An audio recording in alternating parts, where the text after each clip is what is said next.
தமிழ் வழங்கும் மங்கையர் சோலை. தோல்வி, இந்த தோல்வின்ற என்ற வார்த்தையை ஏன் முதல்ல சொல்கிறோம்? எல்லாருமே சொல்கின்றாங்க தோல்வி என்பது வாழ்க்கையினுடைய முற்றுப்புள்ளி அல்ல, தோல்வி என்பது முற்றுப்புள்ளி அல்ல, அது பெரும்புள்ளி ஆவதற்கான காற்புள்ளி, சிந்திக்க சிறுபுள்ளி, செயலை ஊக்குவிக்க மின்னல் அடிக்கின்ற ஒரு நட்சத்திர புள்ளி தான் தோல்வி. அப்படின்னா சாதனை புள்ளிகளை சங்கமிக்கின்ற ஒரு பாராட்டுகின்ற இந்த மங்கையர் சோலையில் நாம் புரிந்து கொள்வோம், தோல்வி என்பது முற்றுப்புள்ளி அல்ல. 27/12/2020 நமது மாண்புமிகு பாரத பிரதமர் அவர்கள் மன் கி பாத் நிகழ்ச்சியில் பெருமளவு கரபுரி எழுப்பி பாராட்டினாங்க. காரணம், கல்வித்துறையில் மிகப்பெரிய சாதனைகள். அன்று கொரோனா காலத்தில் கல்வித்துறையில் இந்த பாடத்திட்டங்கள் 10ஆம் வகுப்பு தமிழ் பாடத்திட்டங்களை டிஜிட்டலைஸ் பண்ணாங்க. அவங்க தான் திருமதி ஹேமலதா. இவங்க ஒரு அருமையான ஆசிரியர். வணக்கம்மா. வணக்கம் சார். கல்வி சாதனையாளர். வணக்கம். மகிழ்ச்சி. கல்வித்துறை சாதனையாளரை தொடர்ந்து நமக்கு நிறைய சந்தேகங்கள். இந்த பணம் வேணும், பணம் வேணும், பணத்தை எங்கே தேடுவேன், பணத்தை எங்கே தேடுவேன் அப்படின்னு நிறைய பேர் பாட ஆரம்பிச்சிட்டாங்க. நீங்கள் எங்கேயும் தேட வேணாங்க, உங்கள் கையில் தான் இருக்குது. அதற்கான திட்டமிடல் தேவை. அதை யார் சொல்ல போகிறாங்க? இன்னொரு ஹேமா, அவங்க தான் ஹேமா ராஜு. வணக்கம். வணக்கம். நிதித்துறை சாதனையாளர். நிதித்துறை சாதனையாளர், உங்களை வரவேற்கின்றோம். ஓகே, இன்னைக்கு நமக்கு தேவையான ஒரு செய்தி, நமக்கான ஒரு தன்னம்பிக்கை, வாழ்க்கையில் தன்னம்பிக்கை. அது எங்கே கிடைக்கும்? பல துறைகளில் கிடைக்கும். மிக உன்னதமான ஒரு துறை விளையாட்டுத்துறை. விளையாட்டுத்துறையில் ஒரு தன்னம்பிக்கை சாதனையாளராக இந்திய அளவில் பங்கு பெற்றவர்கள், மாநில அளவில் பல தங்க பதக்கங்களை வென்றவர். மாற்று திறனாளி என்றாலும் என்னால் திறமையாக இந்த மண்ணில் ஜொலிக்க முடியும் என்று நிரூபித்தவர் தான் திருமதி வித்யா. கோயம்புத்தூர்லேருந்து வந்திருக்காங்க. வணக்கம். விளையாட்டுத்துறை சாதனையாளர். விளையாட்டுத்துறை சாதனையாளர்கள், மகிழ்ச்சி, உங்களை வாழ்த்துகின்றோம். ஓகே, நமக்கான ஒரு தமிழ், நமக்கான மொழி, மொழிபெயர்ப்பு. இந்த மொழிபெயர்ப்பு அப்படின்னு சொல்லுகின்ற போது நமக்கு பல நிலைகளில் நிறைய மகிழ்ச்சியான பதிவுகள். என்ன, ஒரு முதியவர் அவங்க பாடுறாங்க, என்ன கேட்குறாங்கன்னு ஒரு அருமையான கவிதை. எனக்கு தேவை கனிவான சொல்லும், காரம் இல்லாத உணவும், அளவான மருந்தும், அளவளாவதற்கு ஒரு நட்பும் அது தேவை. அது மட்டும் இல்லாமல் சொன்னதை சொன்னாலும் சலிக்காத மகனும் மகளும், சொன்னதை மறந்தாலும் அழுக்காத மருமகளும் மருமகனும். இப்படி அருமையான கவிதை வரிகளால் நம்மை ஈர்த்தவர் அவர்தான் திருமதி ஹேமா நரசிம்மன். மொழித்துறை சாதனையாளர். வணக்கம். மொழித்துறை சாதனையாளர், வாழ்த்துக்கள் உங்களுக்கு. நம்ம பாரம்பரியமான கலை வடிவங்கள் உலகமே பார்த்து பிரமிக்கத்தக்க ஒரு மிகச்சிறந்த கலை வடிவம். இந்த கலை வடிவத்தில் குறிப்பாக சென்னைக்கு பக்கத்தில் ரொம்ப அருமையாக ஒரு மிக பெரும் கலைஞர் சேனாதிபதி, அவருடைய கலை வடிவங்களை இன்று உலகெங்கும் கொண்டு சேர்க்கின்ற ஒரு சிறப்பான ஒருத்தர் யார் அப்படின்னு கேட்டிங்கன்னா அவங்க தான் திருமதி ஹேமலதா சேனாதிபதி. வணக்கம் மேடம். வணக்கம். கலைத்துறை சாதனையாளர். கலைத்துறை சாதனையாளர். அடாடா, மிக ஒரு மகிழ்ச்சியான பதிவுகளை பாருங்கள். இன்றைக்கி ஒரு கல்வித்துறை சாதனையாளர், ஒரு நிதித்துறை சாதனையாளர், ஒரு விளையாட்டுத்துறை சாதனையாளர், ஒரு தமிழ்துறை சாதனையாளர், அது மட்டுமா கலைத்துறை சாதனையாளர். இத்தனை சாதனைகளையும் உலகெங்கும் கொண்டு சேர்க்கணும் இல்லையா? அப்படி உலகெங்கும் கொண்டு சேர்ப்பதற்காக இப்படிப்பட்ட ஒரு தரிசனம், ஒரு ஞான தரிசனம், ஞான் தர்ஷன் 25 ஆண்டுகளாக இந்தியாவினுடைய கலை, பண்பாடு, கலாச்சாரம் அத்தனையும், ஆட்டோபயோகிராஃபி ஆஃப் இந்தியா, இந்தியாவினுடைய சுயசரிதை, 100 புத்தகங்கள், மிக நெடுங்கால பணி, ஒரு மிகச்சிறந்த உலக சாதனையாளராக தன்னுடைய எழுத்துத்துறை, பேச்சுத்துறை, உரையாற்றும் துறை அத்தனையிலும் மின்னுகிறவர் தான் இன்னொரு ஹேமா. யாரு? Doctor DK Hema Hari. அவரை வருக என்று வரவேற்கின்றோம். வணக்கம்.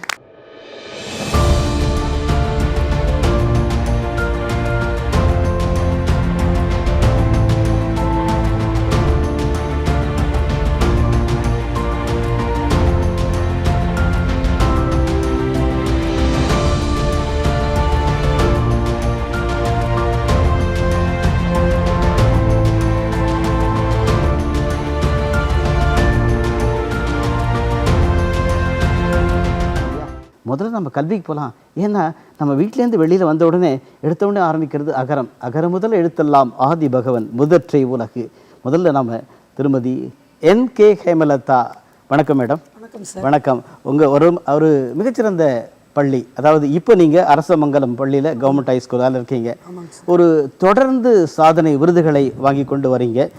இன்னைக்கு டிஜிட்டலைசேஷன், அதாவது குழந்தைகளுக்கான பாடத்திட்டங்கள், அதாவது 10வது தமிழ் பாடத்திட்டங்களை ஒரு மின்னியல் வடிவமாக கொரோனா காலத்தில் மாற்றி எல்லாருக்கும் கொடுத்தீங்க. பென்ட்ரைவ் ஒவ்வொருத்தர நான் என்னன்னா எல்லாரையும் நான் டிரைவ் பண்ணுறேன் அப்படின்வாங்க. நீங்கள் ஒரு பென்ட்ரைவோட எல்லா பசங்களையும் டிரைவ் பண்ணி போய் அவங்களுக்கான பாடத்தை கொடுத்துருக்கீங்க இல்லையா? இப்படிப்பட்ட ஒரு சாதனையை புரிய தூண்டியது உங்களை?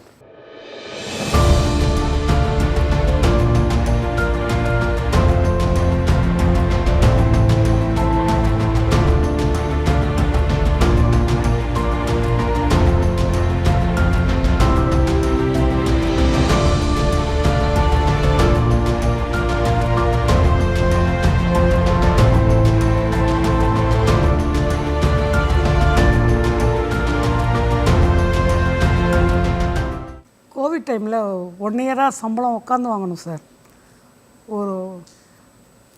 ஒரு மாத சம்பளம் அப்போ எனக்கு 90,000. ஒரு வருஷம் சும்மா உட்காந்து சம்பளம் வாங்கினதே என்னுடைய மனசை உறுத்துது. அதனால் நான் என்ன நினச்சேன், கதை சொல்லி பாடம் நடத்தலான்னு நினச்சேன். ஆனால் அது அவ்வளோ உடன்பாடு இல்லை, அதுக்கு ஜாஸ்தியாச்சு அமௌண்ட்டு, அவ்வளோ காசு என்கிட்ட இல்லை. அதுக்கப்புறம் என்ன பண்ணேன், சரி படம் பார்த்து கதை சொல்லுதல் அப்படின்ற ஒரு கான்செப்டுக்கு போனேன். அதுவும் எனக்கு உடன்பாடு இல்லை. அதுக்கப்புறம் எனக்கு 32 ஆண்டு காலம் பணி. எனக்கு என்னுடைய பழைய மாணவர்கள்கிட்ட கலந்துரையாடல் செய்தேன். நம்ம வந்து 10வது பாடத்தை மட்டும் வீடியோ அனிமேஷன் பண்ணி பென்ட்ரைவில் புட்டப் பண்ணலாமாப்பா, ஹெல்ப் பண்ணுறீங்களான்னு கேட்டேன். பிள்ளைங்க ஊன்னு சொன்னாங்க. அதில் வந்து ஒரு 70,000 செலவாச்சு, அதிகமாக ஆகலை, ஒரு 70,000 செலவாச்சு. ஒரு மாத சம்பளம். மனசுக்கு திருப்தியாக இருந்தது. அதை பென்ட்ரைவில் பதிவிறக்கம் பண்ணி ஒவ்வொரு மாணவனுக்கும் மாணவிக்கும் கையில் கொடுத்து, வீட்டில் இருக்கிற இலவச லேப்டாப், இலவச தொலைக்காட்சி இருக்கும், எல்லார் வீட்லேயும் கம்பல்சரி இருக்கும், அதனால் அதில் போட்டு பாருங்கள் அப்படின்னு சொன்னேன். எதையும் எதிர்பார்த்து நானும் செய்யலை. ஆனால் அது வந்து உலகளாவிய பேசப்பட்ட ஒரு நிகழ்வாகி மிகுந்த மகிழ்ச்சி அடைகிறேன் சார். மகிழ்ச்சி. அதாவது டிடி தமிழ் தொலைக்காட்சியின் மூலமாக உங்களுக்கு வாழ்த்துக்கள். பிரதமர் தன்னுடைய அருமையான அந்த நிகழ்ச்சியில் மன் கி பாத்தில் உங்களை பாராட்டும் போது உங்கள் மனசு எப்படி இருந்தது? இதை பார்த்து உங்கள் சுற்றி உள்ள கிராமங்களில் இருக்கிற எல்லாரும் வந்து உங்களை அன்றைக்கி பாராட்டிய நிகழ்ச்சியை நீங்கள் பதிவு செய்திருக்கீங்க. மீண்டும் அதை நான் ரீவைண்ட் பண்ணுறேன், எப்படி இருந்து சொல்லுங்கள். என் அம்மா என்னை பெற்றெடுத்த தருணத்தில் சந்தோஷப்பட்டிருப்பாங்க. அதை விட நான் என் மகனை பெற்றெடுத்த தருணம் சந்தோஷமான தருணம். இதை விட பெரிய தருணமாக எனக்கு வந்து பாரத பிரதமர் என்னை பாராட்டியது நெகிழ்வாக இருந்தது. காரணம், நான் அப்போ வந்து சேக்குன்னத்தூர்னு ஒரு கிராமத்தில் பஸ்ஸே இல்லை, ஒரே ஒரு பஸ் தான் அந்த ஊருக்கு. அந்த ஊரில் வேலை பார்த்தேன். எல்லா தொலைக்காட்சியிலையும் ஹேமலதா டீச்சர், பாரத பிரதமர் பாராட்டி ஹேமலதா டீச்சர் அப்படின்னு சொல்லக்குள்ள எனக்கு மிகுந்த சந்தோஷம். அன்றைக்கே என்னை சில தலைவர்கள்லாம் வந்து சந்தித்து எனக்கு வாழ்த்துறை வழங்கி நிறைய புத்தகங்கள்லாம் வழங்கினாங்க. மிகுந்த நன்றி அவர்களுக்கு இந்த நேரத்தில் சொல்லிக்கொள்கிறேன். என்னை தேர்ந்தெடுத்ததுக்கு ரொம்ப நன்றி சொல்லிக்கிறேன் பாரத பிரதமருக்கு இந்த நேரம். பாராட்டுகள். அதாவது சுவாமி விவேகானந்தர் அருமையாக சொல்லுவார், கல்வி என்பது அணிகலன் அல்ல ஆயுதம். நம்ம ஆயுதம்னோடனே சரி ஏதோ ஆயுதம்னு நினைப்போம், ஒரு கத்தி அப்புறம் கடப்பாரை இந்த மாதிரி தான் நினைப்போம்.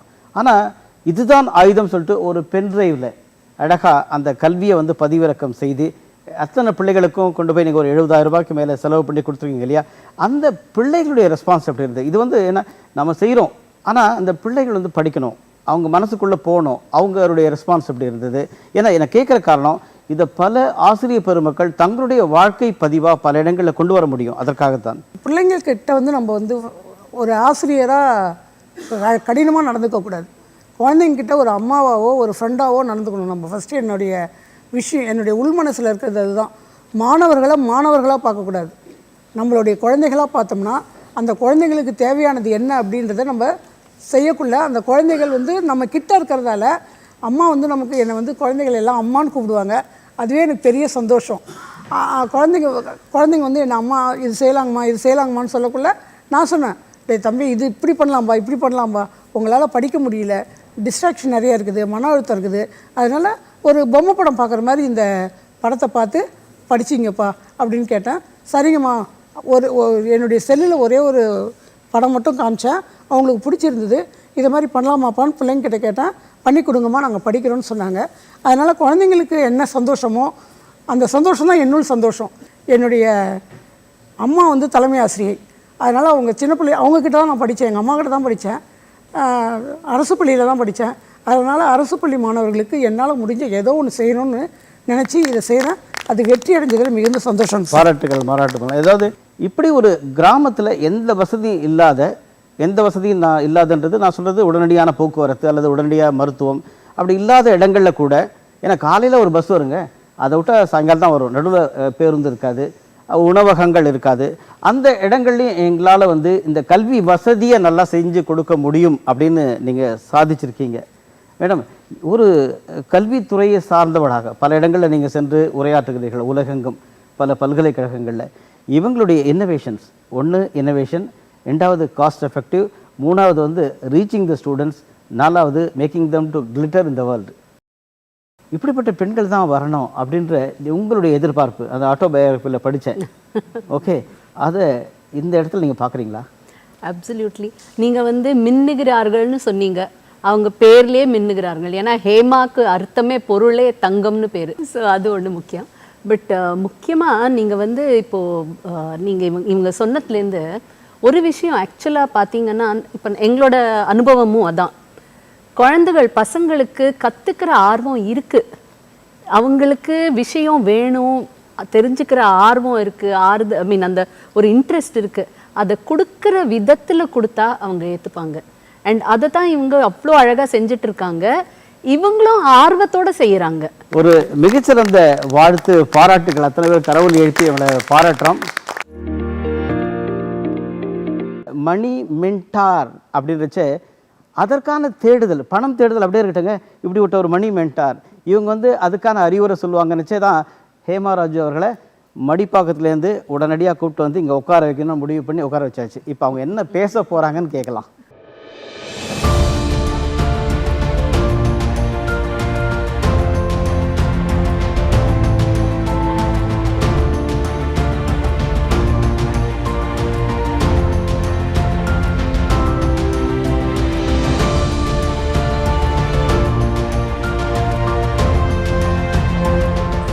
தேங்க்யூ, அந்த இன்ட்ரடக்ஷனுக்கு ரொம்ப தேங்க்ஸ். அண்ட் என்னென்னா, இப்போ மணி மென்டார் தமிழில் ரொம்ப வேர்ட்ஸ் வராது. நிறைய பேர் மணி பற்றி பேசுகிறதுக்கு ரொம்ப தயங்குறோம். பணம் அப்படின்னா வந்து அதனால நிறைய பிரச்சனைகள் வருது, பணம் வந்து வெறும் நீ பணக்காரனா பிறந்திருக்கணும், இந்த மாதிரி நிறைய தாட்ஸ் நம்மளோட ஆழமான சிந்தனைகள் இருக்கிறதுனாலேயே நம்ம பணம் வர வைக்கிறதுக்கான வாய்ப்புகள் இருந்தாலுமே அதை தவிர்க்கிறோம். ஏன்னா நம்ம ஆழ மனசுல ஆல்ரெடி வந்து பணம்ன்றது நம்ம நல்லது கிடையாது அப்படின்றது எங்கேயோ ஒரு மூலையில் நம்மள சின்ன வயசுலேருந்து நம்மளுக்கு அதை பழக்கிட்டாங்க. ஸோ ஒரு விஷயம் வேணும் அப்படின்னாக்கா பணம் என்ன மரத்துலையே காய்க்குது, நீ அந்த இடத்துக்கு ரீச் ஆகணும், நீ வந்து இதை படிச்சிருக்கணும், நீ அதுக்கு இந்த மாதிரி ஒரு குடும்பத்தில் பிறந்திருக்கணும், இங்கெல்லாம் உனக்கு அது கிடையாது. இப்படி நம்மளோட மைபி பேரண்ட்ஸ் வந்து சில கஷ்டங்கள் பட்டு தான் நம்மளை வளர்த்தாங்க. அந்த ப்ரொசீஜரில் சின்ன வயசில் நமக்கு இதை சொல்லி சொல்லி வளர்த்ததுனால, ஓ நம்மளுக்கெல்லாம் இந்த வாய்ப்பு கிடையாது, நம்மளால இதை செய்ய முடியாது, அப்படியே இன்ஃபேக்ட் படித்தவங்களும் படிக்காதவங்கன்றதே கிடையாது, நல்லா படித்து மார்க்ஸ் வாங்கினவங்களே எங்கேயோ ஒரு இடத்துல அவங்களால அந்த டாப் லெவலுக்கு வர முடியாத காரணம் ஆழ மனசில் எனக்கு இது இல்லை, என்னால் இது முடியாது, எனக்கு இது சான்றது கிடையாது அப்படின்ற ஒரு சிந்தனை இருக்கிறதுனால தான் நம்ம நிறைய ஆப்பர்ச்சுனிட்டிஸ் லூஸ் பண்ணுறோம். ஸோ அந்த மாதிரி ஆழ் மனசில் பணத்தை பற்றியான நம்மளுக்கு அந்த இருக்கிற சில வெறுப்பு, அது நம்மளே அறியாமல் இருக்குது. பணம் எல்லாருக்கும் பிடிக்கும், வெளிப்படையாக பிடிக்கும், பட் ஆழ் மனசில் சில வெறுப்புகள் இருக்கிறதுனாலேயே பணம்க்கான ஆப்பர்ச்சுனிட்டிஸ் நம்மளால எடுத்துக்க முடியல. ஸோ அதை எப்படி பிரேக் பண்ணி மக்களை வந்து அவங்களோட எஃபிஷியன்சி, அவங்களோட திறமைகளை வெளியேப்படுத்தி உன்னாலையும் இந்த லெவலுக்கு ரீச் ஆக முடியும் அப்படின்றது என்ன அப்படின்றத நம்மளோட மென்டரிங். ஸோ சப்கான்ஷியஸ் இதில் அது கொண்டு வரணும் அப்படின்றது ஓகே. ஆனால் நீங்கள் அதுக்காக ஒரு இன்ஃபினிட் பிரெயின் அப்படின்ற ஒரு பெயரோட ஒரு இயக்கம் நடத்துறீங்க இல்லையா? இது இப்போ நான் இருக்கேன் மேடம், எனக்கு மாதம் வந்து இவ்வளோ ரூபா சம்பளம் வருது சரிங்களா, ஆனால் எனக்கு வந்து இந்த பணத்தை எப்படி சேமிப்பது, ரெண்டு இருக்கு, ஒன்று செலவை குறைப்பது, இன்னொன்று சேமிப்பது. இந்த ரெண்டுத்திலையும் நான் ஊசலாடுகிறேன், இதை முடியுமா அதை முடியுமா ஊசலாடுகிறேன். அப்படி உங்ககிட்ட அந்த வந்து கேட்குறவற்றை நீங்கள் அவர்களுக்கு எப்படி ஒரு கைடன்ஸ் பண்ணுறீங்கன்றதா கேள்வி. ஸோ இப்போ மணி வந்து நான் சம்பாதிக்கிறேன், இதை நான் எவ்வளோ சேமிக்கணும், எப்படி இன்வெஸ்ட் பண்ணணும் அப்படின்றதுக்கு முன்னாடி ஃபஸ்ட்டு எனக்கு அந்த பணத்து மேலே இருக்கிற பயம், நான் செலவழிச்சா என் கை விட்டு போயிடுமா, எந்த இடத்துல நான் செலவழிக்கிறேன். இப்போ செலவழிக்கிறதுலையே வந்து நிறைய விதங்கள் இருக்குது. நான் என்னோட என்டர்டெயின்மெண்ட்டுக்காக செலவழிக்கலாம், இல்லை இன்வெஸ்ட்மெண்ட்டாக செலவழிக்கலாம், இல்லை நான் கற்றுக்கிறதுக்கு என் மேலே இன்வெஸ்ட் பண்ணலாம். பட் பெரும்பாலும் நம்ம என்ன பண்ணுவோன்னா, என் பசங்களுக்கு சேவ் பண்ணலாம், என் ஒய்ஃபுக்கு பண்ணிடுறேன். இப்போது இல்லைனா லேடிஸாக இருந்தால் என் ஹஸ்பண்டுக்கு குழந்தைங்களுக்கு பண்ணுறேன், நம்மளுக்கு வேணாம். ஸோ அந்த இன்வெஸ்ட்மெண்ட்டு ஃபஸ்ட் இன்வெஸ்ட்மெண்ட் வந்து நம்ம மேலே தான் இருக்கணும். பட் உங்கள் மேலே நீங்கள் இன்வெஸ்ட் பண்ணும்போது எந்த அளவுக்கு வளர்ந்து அது 3-4 மடங்காக நீங்கள் கொண்டு வர முடியும் அப்படின்றது தான் ஃபஸ்ட்டு திங் நம்ம வந்து மக்களுக்கு எஜுகேட் பண்ணுறது. ஸோ அது நிறைய பேர் புரிஞ்சிக்கிறதே கிடையாது. நான் அப்படின்னும் போது நான் என்னை பின்னோக்கி தான் வச்சுருக்கேனே தவிர மற்ற எல்லாமே ஃப்ரண்ட். அதனாலேயே என்னால் ப்ராப்பராக என்னோட வெல்த்தையோ இல்லை மணியோ க்ரோ பண்ண முடியல. ஸோ சேவிங்ஸுக்கு வந்து டெக்னிக்ஸ் நிறையா இருக்குது. நீங்கள் நிறைய பேர் இப்போ ட்ரேடிங் பண்ணுறாங்க, அங்கே மணி லூஸ் பண்ணுறாங்க, இன்வெஸ்ட்மெண்ட்ஸ் பண்ணுறாங்க, பட் தேவையான அளவுக்கு வந்து நம்மளுக்கு ரிட்டர்ன்ஸ் வரதில்லை. இந்த மாதிரி நிறையா இருக்குது. நம்ம இதில் எதை சூஸ் பண்ணுறோம் அப்படின்றதே நம்மளோட இமோஷன்ஸை பேஸ் பண்ணி தான் வருது அப்படின்றத நம்ம சொல்ல வரோம். ஸோ என்னோட ஆழ்மனஸ் இமோஷன்ஸ் என்ன, பணத்தினால நான் பயப்படுறேன்னா இல்லை ஹாப்பியாக இருக்கேன்னா, பணத்தை எனக்கிட்ட வரும்ன்றதை நம்புறேன்னா, இந்த மாதிரி என்கிட்ட இருக்கிற ஒரு இமோஷ்னல் கான்ஃபிடன்ஸ் இருந்தால் மட்டும்தான் நான் ரைட் டிசிஷன்ஸ் எடுப்பேன். ஸோ அந்த ரைட் டிசிஷன் எடுக்கும்போது தான் மேடம் சொன்ன மாதிரி ஒரு ஆப்பர்ச்சுனிட்டி வரும்போது யூஸ் பண்ணுறாங்க பார்த்தீங்களா. ஸோ அந்த பிரெயின் நம்மளுக்கு ஒர்க் ஆகும். ஸோ சப்கான்ஷியஸ் அளவில் நம்ம இந்த தாட்ஸ் எல்லாத்தையும் ப்ராப்பராக சேனலைஸ் பண்ணணும், அவங்களுக்கு சொல்லி கொடுக்கணும் இந்த தாட்ஸை எப்படி ப்ராப்பராக மென்டர் பண்ணணும் அப்படின்றது தான். இருந்தாலும் இந்த இடத்துல பார்த்தீங்கன்னா மணி இக்யூ, மணி ஐக்யூன்னு மிகப்பெரிய 2 ஃப்ரேஸ். இந்த ஃப்ரேஸுக்கான இந்த ஃப்ரேஸை பார்த்தாலே எனக்கு பயம் இருக்குது. அந்த ஃப்ரேஸ் என்னன்னு தெரிஞ்சிருக்காங்க. பணம்னாலே நம்ம பயப்படுறோம். இப்போ நான் ஒரு இடத்துல செலவழிக்கிறனாலே என்னை விட்டு காலி ஆகுதோ, சே சம்பளம் வந்த உடனே கை விட்டு காசு போயிடுது பாரு, சம்பளம் வருது இப்படி செலவாயிடுது. நான் அந்த செலவை பற்றி யோசிக்கிறேனே தவிர எனக்கு பணம் வந்தது, இதனால நான் மளிகை சாமான் வாங்கினேன், என் வீட்டுக்கு இந்த பொருள் வாங்கினேன், இது வாங்கினேன், நான் எந்த அளவுக்கு அதை வந்து நன்றி உள்ள மனசோட பார்க்குறேன். ஓகே சே இங்கே பாரு காசு இப்போது திடீர்னு ஒரு போனஸ் வருதுங்க, போனஸ் வந்துருச்சு, வீட்டில் பார்த்தா ஒரு மெடிக்கல் எக்ஸ்பென்ஸ், நம்மளுக்கு ராசியே இல்லை, வந்த பணம் மெடிக்கல் எக்ஸ்பென்ஸ்.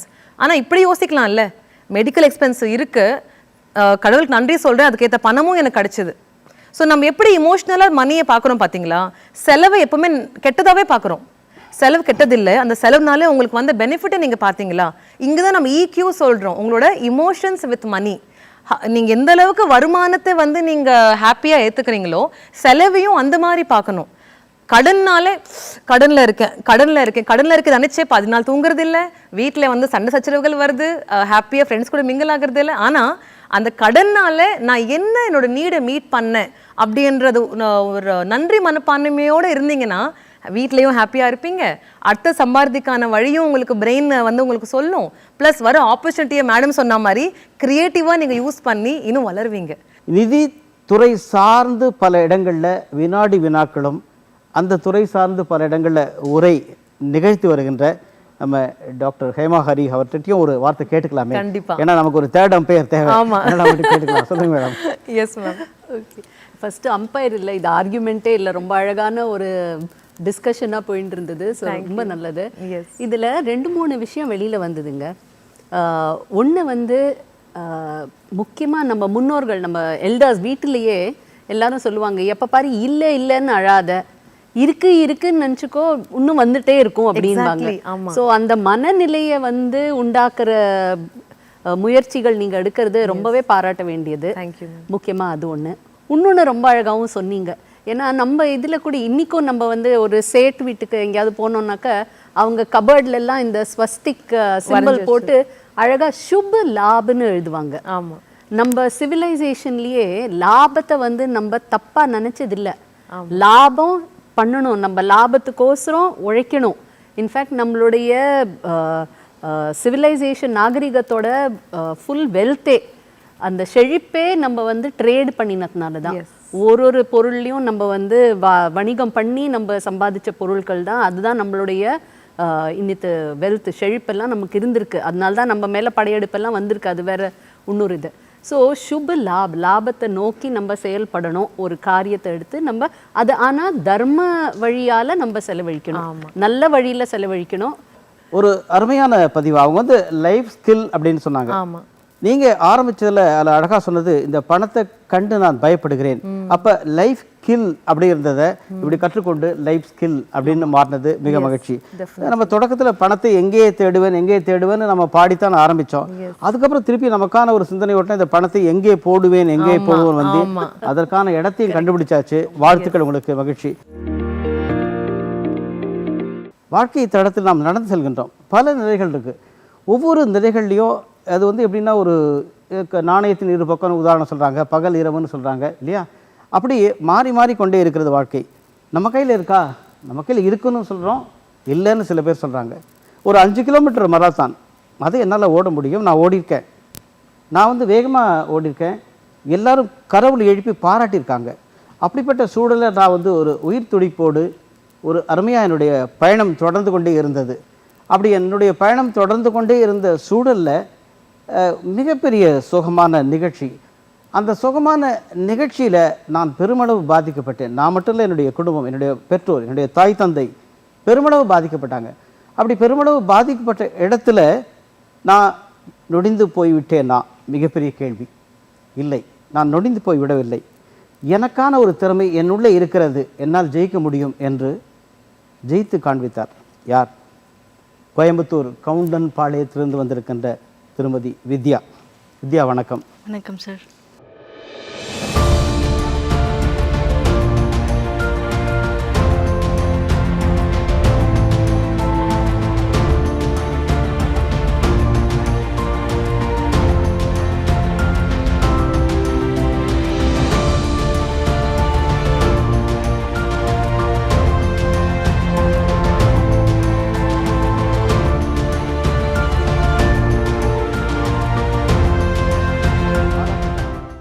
எப்பயுமே ஒரு ரிசல்ட் அதாவது இப்போ தேர்வினுடைய ரிசல்ட் ஆகட்டும், தேர்தல் ரிசல்ட் ஆகட்டும், அதை சொல்லுகின்ற போது நமக்கு மனசுக்குள்ளே ஏற்படுகின்ற மகிழ்ச்சி நிறைய இருக்கும். கண்டிப்பாக உங்களுடைய பதிவுகள் நிறைய இருக்கும். இருந்தாலும் அந்த ரிசல்ட்டில் ஒரு சிலது மட்டும் நான் சொல்கிறேன். ஒரு மாவட்ட அளவில் வந்து ரொம்ப சிறப்பாக உங்களுடைய, அதாவது இந்த வீல் சேர் ரேஸ், அதில் வந்து ஒரு தங்கப் பதக்கம், அது வெள்ளிப்பதக்கம். அதே போல் அதிலே நீங்கள் வந்து வீல் சேர் பால் பேட்மிண்டன் அதில் தங்கப்பதக்கம், அதே போல் பால் பேட்மிண்டன் தவிர ஷார்ட் புட் அதுலேயும் மாவட்ட அளவில் ஒரு வெண்கலப் பதக்கம். இதுக்கு பிறகு ஓகே, என்னால் முடியும், நான் மாநில அளவுக்கு போவேன் அப்படின்னு தொடர்ந்து 2 ஆண்டுகளாக 2022 ஜாவலினில் தங்கப்பதக்கம், அப்புறம் டிஸ்கஸ் த்ரோவில் வெள்ளிப்பதக்கம், அப்புறம் ஷார்ட் புட்டில் வெண்கலப் பதக்கம். 2023 சென்ற ஆண்டு அனைத்திலுமே வெள்ளி பதக்கங்கள், இந்த 3 பிரிவிலும், ஜாவலின், டிஸ்கஸ், ஷார்ட் புட். இப்படிப்பட்ட ஒரு மிகச்சிறந்த சாதனை பெண்ணாக நீங்கள் இது தவிர தேசிய அளவிலும் பங்கு பெற்றிருக்கீங்க. வாழ்த்துக்கள். உங்களுடைய பயணம் இப்போது ஆக்சுவலாக நீங்கள் சொல்கிறதுல வந்து சொல்லும்போது நான் ஃபர்ஸ்ட் வந்து ஸ்டேட் லெவலில் தான் கலந்துக்கிட்டேன். ஸ்டேட் லெவலில் கலந்துக்கிட்டு 2021 நான் ஃபஸ்ட்டு நேரு ஸ்டேடியம் கோயம்புத்தூரில் கலந்துக்கிட்டேன். ஃபர்ஸ்ட் பேரா ஒலிம்பிக்ஸில் நான் கலந்துக்கும் போது shot put, javelin throw, discus throw அது வந்து ஃபர்ஸ்ட் டைம் அப்போ தான் நான் த்ரோ பண்ணுறேன். ஒரு 1 வீக் அந்த மாதிரி தான் ப்ராக்டிஸ் பண்ணி த்ரோ பண்ணுறேன். எனக்கு பேரா ஒலிம்பிக்ஸ்னால் என்னென்னே தெரியாது. முன்னாடி நார்மலாக இருக்கும்போது நார்மல் மேரத்தான் போயிருக்கேன், நார்மல் ஸ்போர்ட்ஸ் போயிருக்கேன். பட் இதில் நான் கலந்துக்கும் போது எனக்கு இதை பற்றி ஒன்றுமே தெரியாது. எங்களுக்கு வந்து ஒரு சீட்டிங் டேபிள், இவ்வளோ பெரிய டேபிள் இருக்கும், அதில் எங்களை தூக்கி வச்சு தான் எங்களை வந்து விளையாட சொல்லுவாங்க. ஸோ தூக்கி வச்சு விளையாடும்போது when I'm throwing the shot put or discus or javelin, பின்னாடி இருந்து சில பேர் வந்து தூக்கி வீசும்போது இடுப்பை வந்து தூக்குறாங்க. ஸோ அதை வீசுகிற அந்த த்ரோவோட ஃபோர்ஸ் ஜாஸ்தியாக இருக்கும்போது பின்னாடி வந்து தூக்குறாங்க அப்படின்ற மாதிரி சின்னதாக சொல்லி அது பின்னாடி இருந்து ஆக்சுவலி 3 த்ரோஸ் தருவாங்க. ஃபர்ஸ்ட் த்ரோலே அப்படி சொன்னதுக்கப்புறம் second throw I can't concentrate on my throws. பின்னாடி இருந்த ஒருத்தவங்க நம்மளோட ஒட்டு சே நம்மளை வீடியோ எடுக்கிறாங்கங்கும் போது என்னடா இது பேரா ஒலிம்பிக்ஸாக வேண்டாங்கிற அளவுக்கு நான் 2021 I thought to drop my பேரா ஒலிம்பிக்ஸ். பட் நெக்ஸ்ட் இயர் யார் என்ன நினச்சா என்ன, நம்ம இப்படி ஆகிட்டோம், இருந்தாலும் இதிலிருந்து நம்ம எப்படி இதிலேருந்து நம்ம சாதித்து வெளியில் வரணும் அப்படின்னு சொல்லி சென்னையில் மேலக்கோட்டையூரில் நெக்ஸ்ட்டு ஸ்டேட் லெவல் வச்சாங்க. நான் 3 இதுலேயுமே கலந்துக்கிட்டேன். அதுலேயும் இதே மாதிரி ஜஸ்ட் ஒரு 1 வீக் ப்ராக்டிஸ் இந்த மாதிரி தான் பண்ணேன்.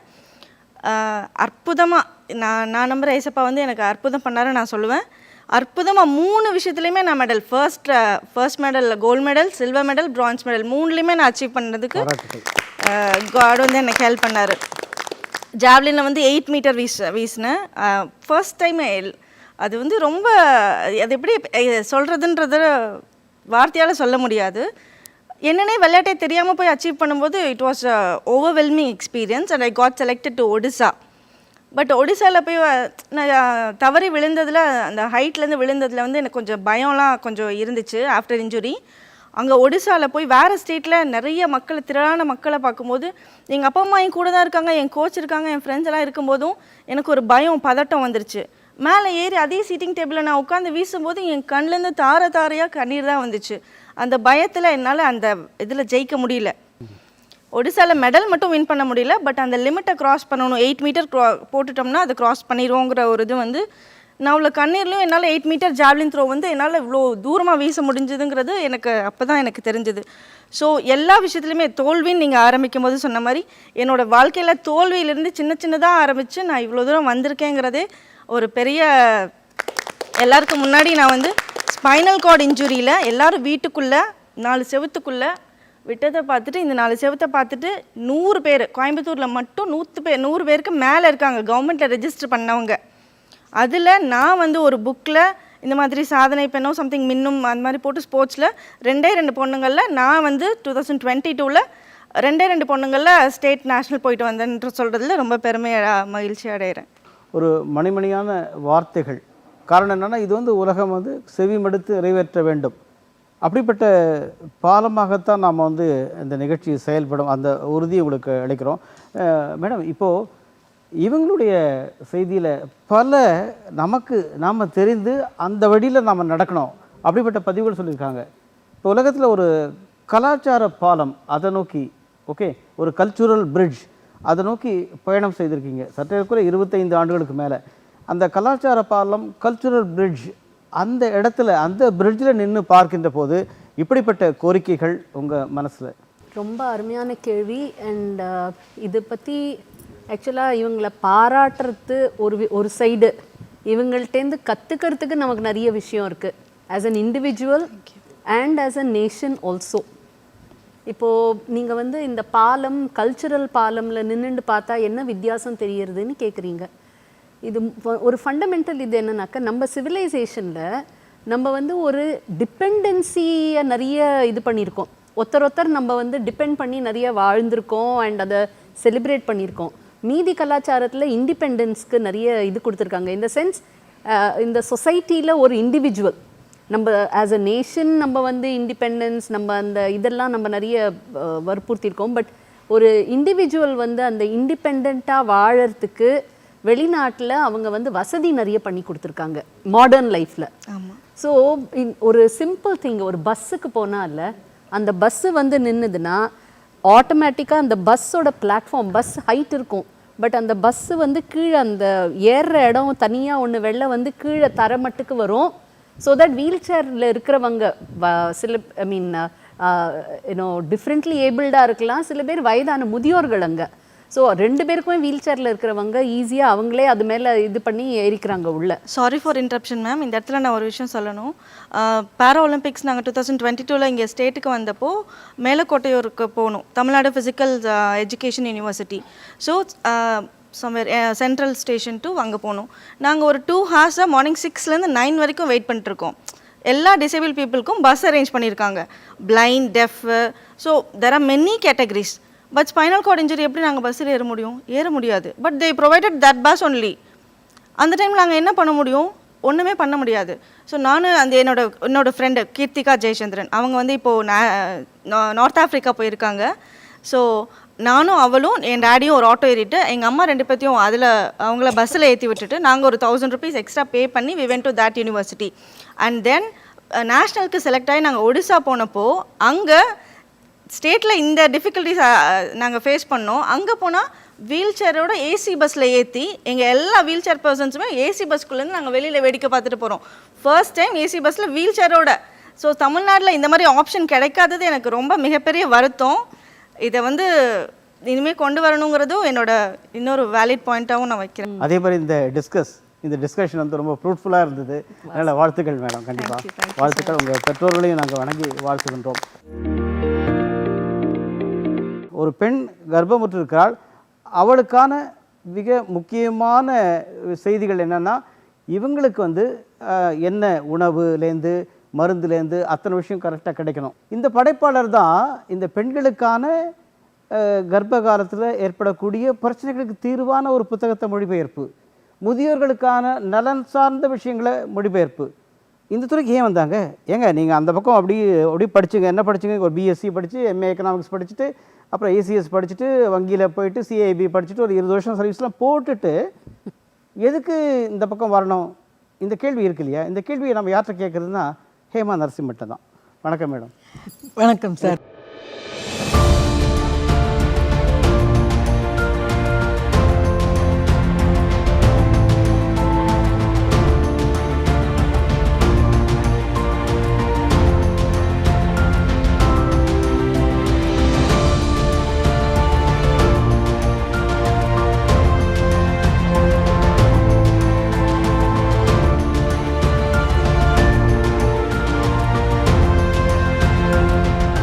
நான் வங்கி பணியில் ஒரு 20 வருஷம் வேலை பண்ணேன். ஆல்மோஸ்ட் ஒரு சீனியர் பொசிஷனில் இருந்தேன். அப்புறம் வாலண்டரி ரிட்டையர்மெண்ட், விருப்ப ஓய்வு எடுத்தேன். பர்சனல் ரீசன்ஸ்க்காக ட்ரான்ஸ்ஃபர்ஸை என்னால் ஏற்றுக்கொள்ள முடியல. அதனால குடும்ப சூழ்நிலை அப்படி இருந்தது. வரும்போது உண்மையிலே நிச்சயமாக சென்னையில் திருப்பியும் ஒரு வங்கியில் சேர்ந்துடலாம், எப்படியும் நமக்கு கிடைக்கும், இத்தனை வருட அனுபவம் இருக்குதுன்னு நினச்சிட்டு தான் வந்தேன். ஆனால் நிறைய வங்கியில் கிடைக்கிறதுக்கான வாய்ப்பு இருந்து கூட சென்னையில் கிடைக்கல. சரி, எப்படி ஏதாவது ஒரு மாற்று இது பண்ணணும், ஒரு டோரை க்ளோஸ் பண்ணால் இன்னொரு டோர் கட்டாயம் திறக்கும் அப்படின்றதுல ரொம்ப நம்பிக்கை எனக்கு. அப்போது நான் பார்த்தேன், எதேச்சையாக என்னுடைய தங்கை மூலமாக தெரிய வந்தது ஒரு பெரிய விளம்பர நிறுவனம் ஒன்று. அதில் வந்து தமிழில் விளம்பரங்கள் எழுதுறதுக்கு சரியான ஆளே இல்லை. ரொம்ப இந்த அந்த வேறுபாடுகள் தெரியறதில்ல, பெரியனா சின்னனா தெரியறது, விளம்பரம் அந்த அளவுக்கு இருந்தது அது. அப்புறம் அப்படி இப்போ தெரிய வந்தது அப்படின்னு. எனக்கு காலேஜ் நாட்கள்லேருந்தே தமிழில் ரொம்ப ஆர்வம். நான் நிறைய கம்பன் விழாக்கள்லாம் பட்டிமன்றம்லாம் பேசியிருக்கேன். சேலம், காரைக்குடி, சென்னை கம்பன் கழகம் நிறைய பங்கு பெற்றிருக்கேன். பாரதியார் நூற்றாண்டு விழாக்கு வந்து கவர்மெண்ட்லேருந்து தேர்ந்தெடுத்த 6 மாணவர்கள் நானும் போயிருக்கேன். அதில் கொடுமையை எதிர்த்து நின்று ஒவ்வொருத்தருக்கும் ஒன்று கொடுத்து பேச சொல்லியிருந்தாங்க. அதில் எனக்கு அது கொடுத்தாங்க. ஸோ அது ரொம்ப சந்தோஷமான ஒரு பேக்ரவுண்டில், சரி தமிழ் நமக்கு இவ்வளோ ஆர்வம் இருக்கிறச்சே ஏன் அது சம்மந்தமாக ஏதாவது பண்ணலாமே. இங்கேயும் ஒரு தேவை இருந்தது அப்போது, மொழி தெரிஞ்சவங்க வேணும்னு. ஸோ அங்கே போனேன். அப்படி தான் மொழிபெயர்ப்பு துறைக்கு நான் அப்படியே மாற்றிக்கிட்டேன். என்ன மொழிபெயர்ப்பு துறைக்கு வந்த உடனே மனசில் ரொம்ப சந்தோஷம். ஏன்னா ஒவ்வொரு நாளும் நான் மொழிபெயர்க்கும் அந்த பொருள் இருக்கு இல்லையா, சப்ஜெக்ட் வந்து ரொம்ப வித்தியாசமானதாக இருக்கும். ஒரு நாள் ஒரு சோப்பு விளம்பரமாக இருக்கலாம், அடுத்த நாள் ஒரு பெரிய கம்பெனியினுடைய சேர்மனோட உரையாக இருக்கும், அதுக்கு அடுத்த நாள் டெலிஃபோன் துறையை சார்ந்த ஒன்று இருக்கும், இன்னொரு நாள் சினிமாவுக்கு கீழே வர டயலாகாக இருக்கும். ஸோ ரொம்ப மாறுபட்ட ஒரு பல விஷயங்களை பற்றி தெரிஞ்சுக்கிறதுக்கு அது எனக்கு ரொம்ப ஆர்வம் கொடுத்து மனசுக்கு ரொம்ப திருப்தியை கொடுத்த ஒரு துறையாக இருந்தது. முதியோர் நலன், ஆமாம், அதற்கான மிகச்சிறந்த பணியாற்றுகின்ற டாக்டர் விஎஸ் நடராஜன் அவருடைய புத்தகங்களை நீங்கள், அவருடைய 4-5 புத்தகங்களில் நான் மொழிபெயர்த்திருக்கேன். அதனால நிறைய விஷயங்கள் தெரிஞ்சுக்க முடிஞ்சுது. அதுக்கப்புறம் டாக்டர் கீதா அர்ஜுன் இங்கே மிகப்பெரிய மகப்பேறு மருத்துவர், அவருடைய பாஸ்போர்ட் டு ஹெல்த்தி ப்ரெக்னென்சின்னு ஒரு ஆங்கில புத்தகம், அதை முழுக்க தமிழில் மொழிபெயர்த்தேன். அது ஒரு சில ஆண்டுகளுக்கு முன்னாடி ஒரு பெரிய திரைப்பட நடிகர்லாம் வச்சு ஒரு பெரிய விழாவில் அந்த புத்தகத்தை வெளியிட்டாங்க. அந்த புத்தகத்தை எழுதும்போது நிறைய விஷயங்கள் தெரிஞ்சுக்க முடிஞ்சுது. எனக்கு வந்து இந்த மாதிரி இன்னும் கொஞ்சம் நிறைய பேர் மொழிபெயர்ப்பு துறையில் வரணும்னு ரொம்ப ஆசையாக இருக்குது. இது நிறைய பணம் கொடுக்கக்கூடிய துறைன்னு நான் சொல்ல மாட்டேன் எடுத்த உடனே அட்லீஸ்ட்டு. ஆனால் ஒரு ஒரிஜினல் புத்தகத்தை எழுதுகிற அளவுக்கான உழைப்பை தர நம்ம தயாராக இருக்கணும். அதை கட்டாயமாக எல்லாரும் தெரிஞ்சுக்கணுன்னு நான் ரொம்ப ஆசைப்படுறேன். அதில் குறிப்பாக நூலாசிரியர்கள், இப்போ நீங்கள் சொன்ன மேடம் கீதா அவரோ மருத்துவர் நடராஜன் அவர்கள் வந்து, நான் இதை சொல்ல வந்தாங்க ஆனால் நீங்கள் வந்து இதை சொல்லிருக்கீங்க அப்படின்ற சம்பவங்கள் நடந்திருக்கும் இல்லையா? இல்லை, நிச்சயமாக நடக்கும். எஸ்பெஷலி மருத்துவத்துறை மாதிரி. இப்போ எனக்கு வந்து மருத்துவம் அவ்வளோவா தெரியாது, படித்த நாலேஜ் தான், கேள்விப்படுறது தான். ஸோ ஒரிஜினலை 2-3 தடவை படிச்சுட்டு சில விஷயங்களை அவங்கள்ட்ட கேட்டு இதுதான் நீங்கள் மீன் பண்ணுறீங்களா அப்படின்றத கேட்டுட்டு தான் எங்களால் எழுத முடியும். அந்த உழைப்பு கட்டாயம் நம்ம கொடுத்து தான் ஆகணும் அதுக்கு. இப்போ அதுலேயே குறிப்பிட்ட ஏதான உங்களுக்கு மனதில் பதிந்த, ஏன்னா நான் வந்து ஒரு புத்தகத்தை மொழிபெயர்க்கின்றது வேற, ஆனால் அந்த புத்தகத்தை மொழிபெயர்க்கின்ற போது அதை ஆழ்ந்து படிக்கிறோம். அப்படி ஆழ்ந்து படிக்கின்ற போது இந்த செய்தி நிறைய பேர்கிட்ட போய் சேரணும் அப்படின்ற ஒரு பதிவு, ஏன்னா உங்கள் பதிவில் பார்த்து தான் நான் கேட்குறேன். இல்லை, இப்போ இந்த டாக்டர் கீதா அர்ஜுன் அவங்களோட புஸ்தகத்தை மொழிபெயர்க்கும்போது ஒவ்வொரு சாப்டருக்கு கீழேயும் அவங்க வந்து பழங்காலத்து இந்த மித்ஸை வந்து பிரேக் பண்ணுறதுக்காக ஒரு சில குறிப்புகள் கொடுத்துருப்பாங்க. அது ரொம்ப முக்கியமாக இருந்தது. நம்ம எஸ்பெஷலி நம்ம பெண்கள் கர்ப்பம் சார்ந்து நம்முடைய சொசைட்டியில் நிறைய பேருக்கு தேவையில்லாத பயங்கள், சந்தேகங்கள் அதெல்லாம் இருக்குது. அதெல்லாம் எவ்வளோ அர்த்தம் இல்லாதது அப்படின்னு அவங்கள மாதிரி ஒரு அந்த துறை நிபுணர் ஒரு டாக்டர் சொல்லும்போது அதுக்கு நிச்சயமாகவே ரொம்ப வேல்யூ இருக்குது. அதை வந்து நல்ல தமிழில், சாதாரண தமிழில் கொடுக்குற போது இப்போ பப்பாளி பழம் சாப்பிட்றது அப்படின்ற மாதிரி சொல்கிறாங்க. அது வந்து நல்ல சாப்பிடலாம் அப்படின்ற மாதிரி சில விஷயங்களை அவங்க ரொம்ப தைரியமாக ஒரு அறிவியல் பின்னணியோடு எழுதும்போது கொடுக்கலாம். ஆனால் கட்டாயமாக ஒரிஜினல் ஆத்தரோட அவங்க மனசில் என்ன இருக்குன்றதை நம்ம முழுக்க புரிஞ்சிட்டாதான் மொழிபெயர்க்க முடியும். கண்டிப்பாக வாழ்த்துக்கள். ஏன்னா இது வந்து இந்த துறை இப்போ நம்முடைய தமிழக அரசும் மொழிபெயர்ப்பாளர்களுக்காக சிறப்பு விருதுகள் ஒவ்வொரு ஆண்டும் வழங்கி வராங்க. அப்படின்னு மிக முக்கியமான துறை. சென்றெட்டு திக்கும் சென்று கலைச்செல்வங்கள் கொணர்ந்துங்கு சேர்ப்பீர் அப்படின்னா, அந்த கலைச்செல்வங்கள் வேறு மொழிகளில் இருக்கின்ற போது அந்த செல்வங்களை கொண்டு வந்து சேர்ப்பதற்கான ஒரு மிகப்பெரிய ஆளுமையாக நீங்கள் பணி செய்கிறீங்க. பாராட்டுகள். இந்த சூழலில் ஏன் அது குறிப்பாக மருத்துவ புத்தகங்கள் மட்டும் எடுக்கிறீங்க? அதுக்கான காரணம் தான் இருக்குமா? இல்லை, இது வந்து எனக்கு வந்த வாய்ப்புன்னு தான் சொல்லணும் உண்மையாக சொல்லப்போனால். பட் அந்த மாதிரி ஒரு புத்தகம் பண்ணி அது ரொம்ப நல்லா வந்ததுனால இன்னொரு மருத்துவருடைய தொடர்பு கிடைச்சிது. அப்புறம் நிறைய ஒரு 2-3 பெரிய தனியார் மருத்துவமனைகளில் ஒவ்வொரு நம்ம மருத்துவமனைக்கு போகும்போது ஒரு டிபார்ட்மெண்ட்லேயும் இந்த பேம்ஃப்ளெட்ஸ் மாதிரி வச்சுருப்பாங்க. அந்த துறையில் என்னெல்லாம் பண்ணுறோம், என்ன டூஸ் அண்ட் டோன்ட்ஸு, அந்த மாதிரி அதெல்லாம் நான் நிறைய பண்ணி கொடுத்துருக்கேன். இங்கே சென்னையில் இருக்கிற 2-3 மிகப்பெரிய பிரபல தனியார் மருத்துவமனைகளுக்கு ஒவ்வொரு துறைக்குரிய கையேடுகள் அது பண்ணி கொடுத்தேன். அது வந்து எனக்கு ரொம்ப பிடிச்ச ஒரு விஷயமா இருந்தது. பாராட்டுகள். திருமதி ஹேமா நரசிம்மன் அவர்களுடைய கவிதை ஆற்றல், கோலம் ஆற்றல், அந்த மொழிபெயர்ப்பு ஆற்றல், வங்கித்துறையில் அவங்க செய்த பணிகள், அளப்பரிய பணிகள், சொல்லுங்கள். ஃபஸ்ட்டு இன்றைக்கி இங்கே வந்ததுக்கு எனக்கு ஒரு கிஃப்ட்டு இவங்க. ஏன்னா இவர் சொன்ன மாதிரி நாங்கள் நிறைய புத்தகம் எழுதியிருக்கோம் பாரதத்தை பற்றி, அதனோட நாலேஜை பற்றி. ஆனால் நாங்கள் எழுதுறது இங்கிலீஷ் லாங்குவேஜில் எழுதுவோம். ஸோ அத்தனையும் எல்லாரும் கேட்பாங்க, தமிழில் இல்லையா, ஹிந்தியில் இல்லையான்னுலாம், மீதி இந்தியன் லாங்குவேஜஸில். எங்களுக்கு இது எழுதுறதுக்கே இதுக்கு டைம் இல்லை, டிரான்ஸ்லேட் பண்ணி. ஏன்னா இவங்க சொன்னது ரொம்ப முக்கியமான விஷயம். ஆஸ் அ ஆத்தர் எங்களுக்கு ரொம்ப கவலை, டிரான்ஸ்லேஷன் ஒழுங்காக இருக்கா, என்ன எழுதியிருக்காங்க. பட் அட்லீஸ்ட் எனக்கு தமிழும் ஹிந்தி பொறுத்த வரைக்கும் எனக்கு இந்த 2 மொழியும் தெரியும். ஸோ பண்ணுற டிரான்ஸ்லேஷன் நான் திருப்பி படித்து நான் திருப்பி அதை ப்ரூஃப் ரீட் பண்ணி அதை கரெக்ஷன்ஸ் எல்லாம் அதுக்கு தகுந்த மாதிரி இது. ஸோ அதை பார்த்தாலே எனக்கு கொஞ்சம் பயமாக இருக்கும், மீதி மொழிகளில் என்ன எழுதியிருக்கா எனக்கு தெரியவே தெரியாது அப்படின்னலாம். ஸோ அந்த விதத்தில் நீங்கள் வந்து உங்களுடைய ப்ரொஃபஷ்னல் பேக்ரவுண்ட், நீங்கள் வந்து நிறைய இங்கிலீஷ்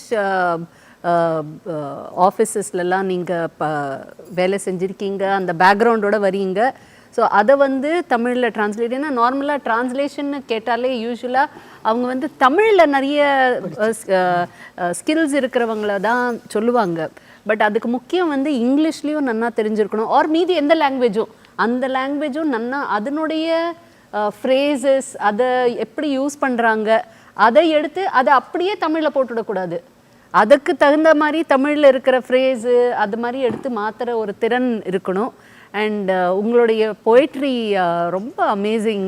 அந்த ஸ்கில்லை எப்படி சொல்கிறதுன்னு இல்லை, பட் முக்கியமாக உங்களோட சர்வீஸ் எங்கே தேவைனாக்கா, அதுவும் a person who has been looking for knowledge, இன்னும் தமிழில் இருக்கிற நிறைய விஷயங்கள் எல்லாம் வெளியில் நிறைய பேருக்கு போய் சேரும். So that would be a lovely contribution நீங்கள் பண்ணலாம். தேங்க்யூ. நாளை பிற்பகல் 2:05க்கு வெட்டினது 3 கடாப்பா, பாக்கி இருக்கிறது ஒரு மரக்க. அது ஆத்த தாண்டி குடிசையை போட்டுக்கிட்டு குடியை கெடுக்கணும் பொழப்பு நடத்திட்டு இருக்கு. பூங்காத்து திரும்புமா, ஏன் பாட்ட விரும்புமா. இது யார் உங்களோட உலக்கு? என் பேர் ஒண்ணு உலக்கு இல்ல, எங்க அப்பா தான் பேர் வச்சிருக்காங்க. நல்லா படைச்ச காலத்திலேயே பேராவூரணி கோயில்ல 10,000 பேருக்கு சோறு போட்டு காது குத்தி பேர் வச்சாங்க. என் பேரு குயில். சிவாஜி கணேசன், ராதா, சத்யராஜ், தீபன், ரஞ்சினி, வடிவுக்கரசி, அருணா நடித்த முதல் மரியாதை. இப்போ நமக்கு வந்து ஒரு மெட்டல் இருக்கு, உலோகம் தமிழில் சொல்கிறோம். அந்த உலோகத்தை உலகத்தில் பேச வைக்க முடியுமா? மிகப்பெரிய கேள்வி. மெட்டல் பேசுமா? என்ன மெட்டல்? அது காப்பராக இருக்கலாம், எனி மெட்டல். அது பேசுமா? பேசும் அப்படின்ட்டு உலகத்து நிரூபித்தவர்களில் ஒரு முதன்மையானவர் திரு சேனாதிபதி. அவருடைய வழி தோன்றலாக திருமதி ஹேமலதா, ஹேமலதா சேனாதிபதி. வாழ்த்துக்கள் மேடம்.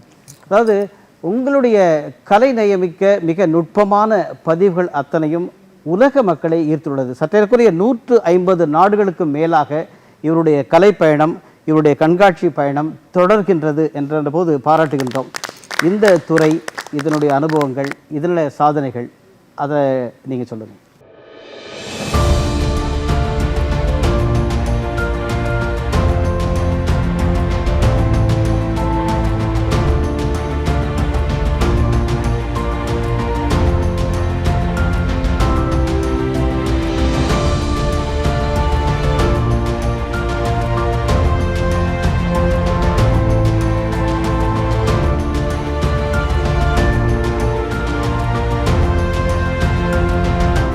இந்த கலைத்துறையில் வர்றதுக்கு முக்கிய காரணம் பார்த்தீங்கன்னா என்னோடய ஃபாதர்னு சொல்லு. நான் ஃபாதர் வந்து சேனாதிபதி, அவர் ஒரு புகழ்பெற்ற ஓவியர். சோழமண்டலம் ஓவியர் கிராமத்தில் 1966 ஆரம்பிக்கப்பட்டு he is the one of the founder member of Cholamandalam artist village. So நான் ஒரு ஆர்ட் கம்யூனிட்டியில் வளர்ந்தேன் நான். ஸோ அப்போல்லாம் பார்த்தீங்கன்னா அந்த 70s 80sலாம் பார்த்தீங்கன்னா இந்த பெயிண்டிங்ஸ்லாம் விற்கிறது ரொம்ப கடினமாக இருக்கும், ரொம்ப சேல் ஆகாது. ஸோ அவங்கள சர்வை பண்ணி ஆகணும். ஸோ என்ன பண்ணுவாங்கன்னா ஒவ்வொரு ஆர்டிஸ்ட்டும் என்ன பண்ணுவாங்க, ஒரு கைவினைப் பொருட்கள் பண்ணுவாங்க. லைக் பாத்திக் ஒருத்தவங்க பண்ணுவாங்க, சுடுமண் டெரக்கோட்டா ஒர்க்ஸ்லாம் பண்ணுவாங்க, அந்த மாதிரி சில ஒர்க் பண்ணிகிட்டு இருப்பாங்க. அதெல்லாம் என்னோடய ஃபாதர் வந்து இந்த உலோக தகடு, லைக் இந்த காப்பர் ஷீட்டில் ஒரு எம்போசிங் ஒர்க்கு மாதிரி ஒரு பண்ணிகிட்டு இருந்தார் அப்போது. ஸோ அந்த டைமில் பார்த்தீங்கன்னா நான் ஸ்கூல் படிச்சுட்டு இருக்கோம். என்னோட லீவ் நாட்களில் பார்த்தீங்கன்னா அவரோட படைப்புகளை வந்து பார்த்து நான் ரொம்ப வந்து உன்னிப்பாக கவனித்து அதில் வந்து நான் வந்து கொஞ்சம் அப்படியே பழகிட்டேன். எப்படி பண்ணணும் அப்படி கூர்ந்து கவனித்து நான் என்ன பண்ணேன், ஒரு நாள் வந்து என்னோடய அப்பாவோட ஒர்க்லேயே நான் வந்து இப்போ செய்ய ஆரம்பித்தேன். நான் லைக் என்ன அசிஸ்டண்ட்டாக நான் வந்து செஞ்சேன். நான் கொஞ்சம் லீவ் நாட்களில் வந்து நான் கொஞ்சம் செதுக்குவேன் நான் அந்த உலக சிற்பங்களை.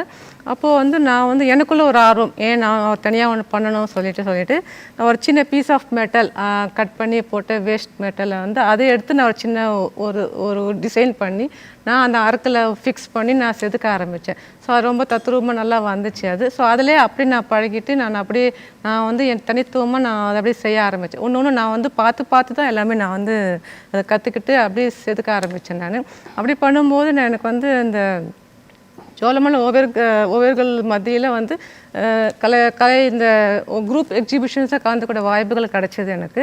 ஸோ அப்போ வந்து கண்காட்சியில் கலந்துக்கும் போது எனக்கு வந்து 1991 தமிழ்நாடு அரசு பாராட்டி எனக்கு வந்து ஒரு விருது கொடுத்தாங்க.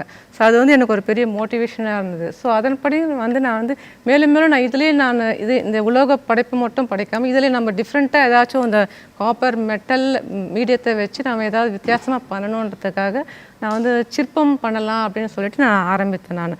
அதுவும் வந்து நானே உருவம் கற்பனையில் பண்ணிவிட்டு அதை கட் பண்ணி அதை செதுக்கி அதை வந்து வெல்டிங் ப்ராசஸ் அதெல்லாம் பண்ணி நான் வந்து ஒரு உருவம் பண்ணேன். நான் பீகாக் என்ற உருவம் வந்து ஒரு ஸ்கல்ப்சர்ஸ் நான் உருவாக்கினேன். ஸோ அது மாதிரி நான் வந்து ஒவ்வொன்றும் எக்ஸ்பெரிமெண்ட் பண்ணி எக்ஸ்ப்ளோர் பண்ணி தான் ஒன்று நான் கற்றுக்கிட்டு நான் செய்ய ஆரம்பித்தேன். நான் பாராட்டுகள். அதனால தான் உங்களுக்கு வந்து அந்த காலத்தில் இந்த 1991 மாநில அரசுடைய விருது, அப்புறம் 2019 விருது, இப்போ இந்த ஆண்டு அதாவது பிப்ரவரி மாதம் வந்து 2024 கலைச்செம்மல் விருதை மாநில அரசு அவர்களுக்கு வழங்கி மகிழ்ந்திருக்கிறது.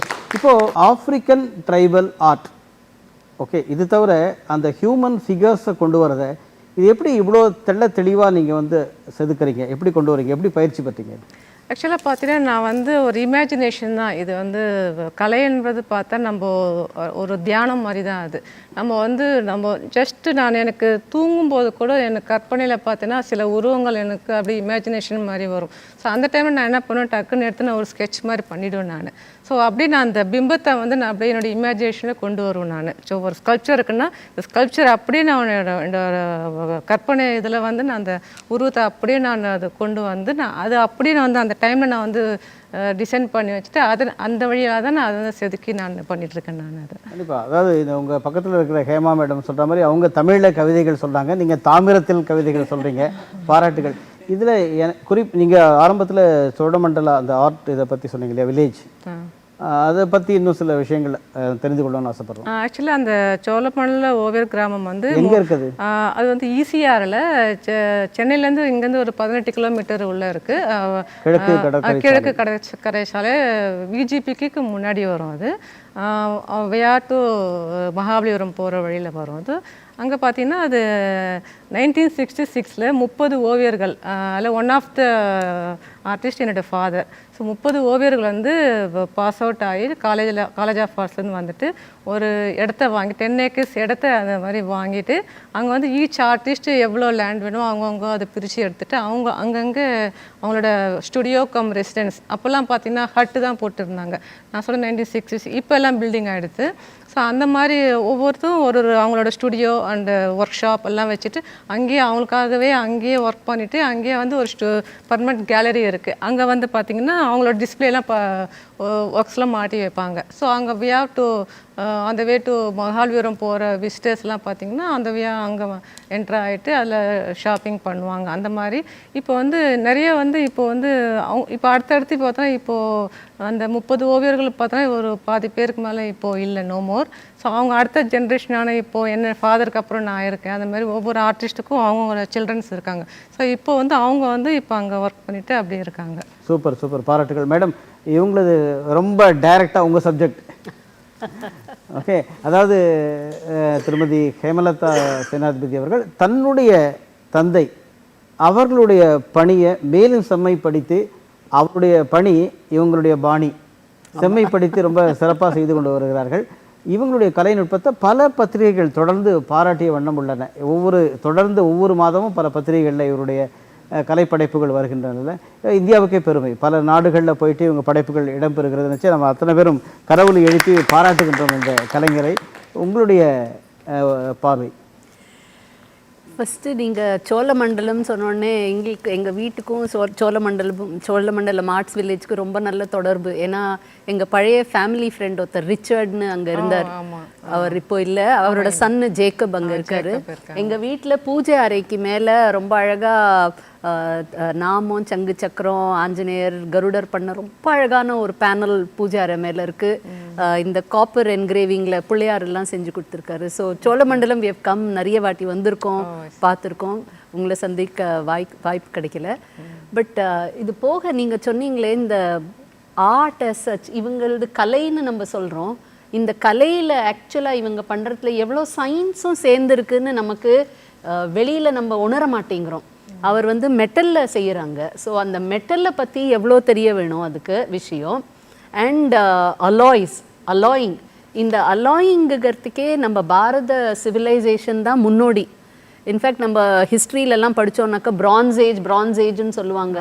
அந்த பிரான்ஸ் ஏஜை அஷர்ன் பண்ணுறதுக்கு உள்ளே கொண்டு வரத்துக்கே உலகத்துக்கு நம்ம பாரத சிவிலைசேஷனுக்கு ஒரு பெரிய ரோல் இருந்திருக்கு.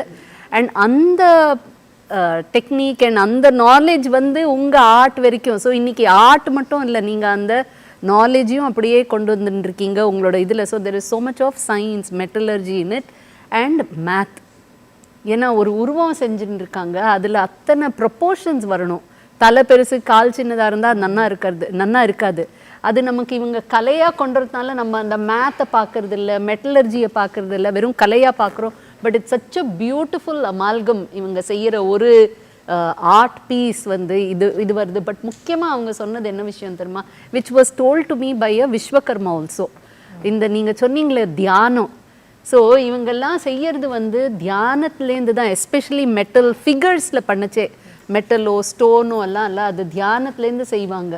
ஸோ விஸ்வகர்மா குடி இந்த கோவில்கள் எல்லாம் ஸ்தபதி எல்லாம் செய்யறதெல்லாம் இவங்கெல்லாம் ஸ்தபதியோட அந்த ரோல் தே ஆர் பிளேயிங் வேர் அந்த கடவுளோ அந்த ஃபிகர் அந்த பாவனையை அப்படியே ஃபுல்லாக அந்த ஃபிகரின் மெட்டல்லையோ கல்லுலையோ அப்படியே கொண்டுறாங்க. அது வந்து தியானத்து வழியாக கொண்டுறாங்க.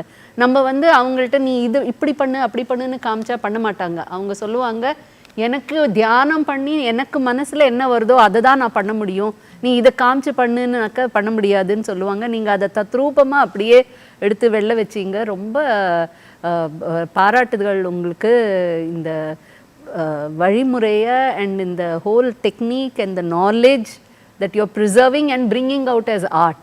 That's such a beautiful thing. Thank you so much. மிகச்சிறந்த பதிவுகள். ஒவ்வொருவரும் தான் சாதனை புரிந்த அந்த தடயத்தை சொல்கின்ற போது பல விடயங்களை சொன்னார்கள். என்ன, நான் நிறைய பேச வேண்டியிருக்கின்ற ஒவ்வொருத்தரும் திரும்பி என்கிட்ட சொல்லிகிட்டே இருக்காங்க. இவர்களுடைய பதிவுகள் வந்து கணக்கில் அடங்கா. காரணம் அத்தனையும் சாதனை பயணம். ஐவருடைய சாதனை பயணங்களை நாம் தொடர்ந்து கேட்கத்தான் வேண்டும். அதற்கான ஆவல் நம்மிடம் உள்ளது. அது மட்டுமல்லாமல் இடையிடையே அவர்களுடைய பயணத்தில் தானும் கலந்து கொண்டு அதை மேலும் மெருகூட்டி வெற்றி பயணமாக்கிய சிறப்பு விருந்தினர் இவருடைய சொற்களை நாம் கேட்க மேலும் ஆவலோடு இருக்கின்றோம். இருந்தாலும் நேரம் போதவில்லை. நாம் மீண்டும் அடுத்த வாரம் சந்திப்போம். இவர்களோடு தொடர்ந்து நாம் பேசவிருக்கின்றோம். நேயர்களே, நன்றி, வணக்கம். அடுத்த வாரம் மங்கையர் சோலை நிகழ்ச்சியில் சந்திப்போம். நன்றி.